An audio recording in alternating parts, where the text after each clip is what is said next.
This is an update of our state of game at the beginning of turn 3, and Hannibal has made incursions into Italy and has taken control of the province of Samnium.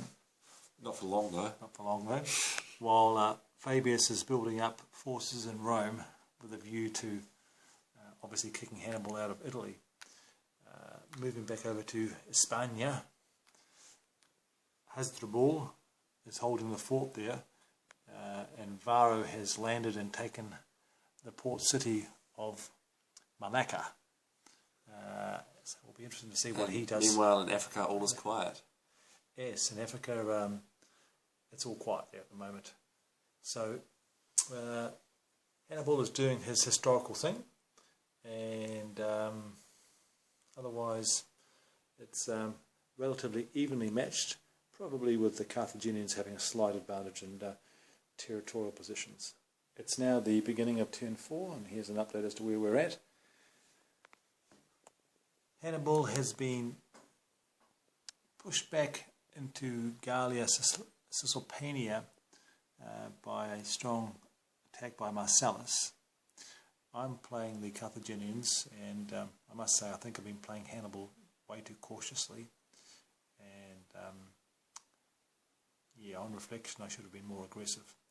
And he's reinforced Rome, so they are countering that threat by Hannibal, who still holds the province of Gallia Cisalpania, and I'm happy with that.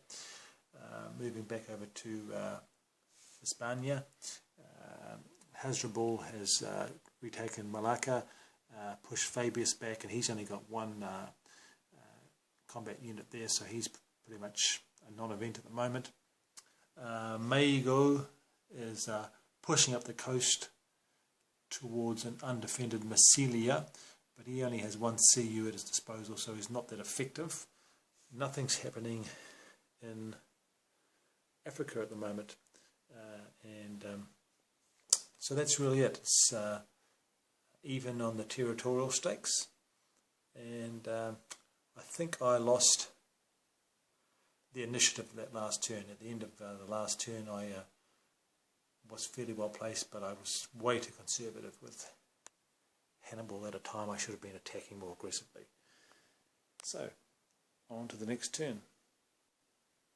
This is the situation at the beginning of turn 6, the turn that Scipio Africanus arrives, and the Romans have control of 9 provinces, and the Carthaginians have control of 8 provinces, and Eastern Numidia is in no one's control at the moment.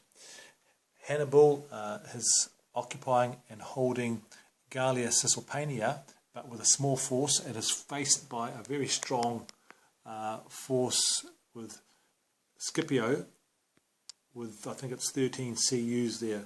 So Hannibal is in a very precarious position. He may have to extricate himself from that region with Scipio Africanus coming on, and Hasdrubal is back in Spain with a reasonable force, but he's been stranded there without the numbers to move, and Hanno is occupying Africa and Carthage. So it's been a relatively even game, but at the moment it's certainly the advantage is with Rome. So this is going into turn 1, 2, 3, 4, 5, turn 6, where Scipio Africanus arrives. So the test will be, can Hannibal survive? Can he get out of that predicament he's in? Because he doesn't have forces strong enough to stay there. And what can Hasdrubal do to help out? It's the end of turn 7, and Rome has conceded the game. They made 2 very bold attacks. Scipio Africanus travelled with another general to Gades in Hispania, but was ousted by Hasdrubal in a major battle, and Fabius launched an assault on Carthage in the African continent, and that was looking very dire for the Carthaginians because Carthage was very weakly held. But Maego came to the rescue. Mago, with his special ability to have a -1 die modifier on his naval sailing, enabled him to relieve Carthage and defeat the strong invading Roman armies. So both amphibious assaults into Spain and Carthage on the African continent were routed with massive losses to the Romans, who were left with P. Scipio in Italy to fight off Hannibal, and he made a last-ditch attempt to kick Hannibal out of Italy when all was going south in Spain and Africa, but Hannibal prevailed, and Scipio was reduced right down in his army size. With his other generals deceased, the Romans realised that the game was up and fled Italy and left it to the Carthaginian Empire. And that's how this match resulted. And it was a lot of fun. Haven't played this for a number of years, but this is a classic that really holds its value and interest.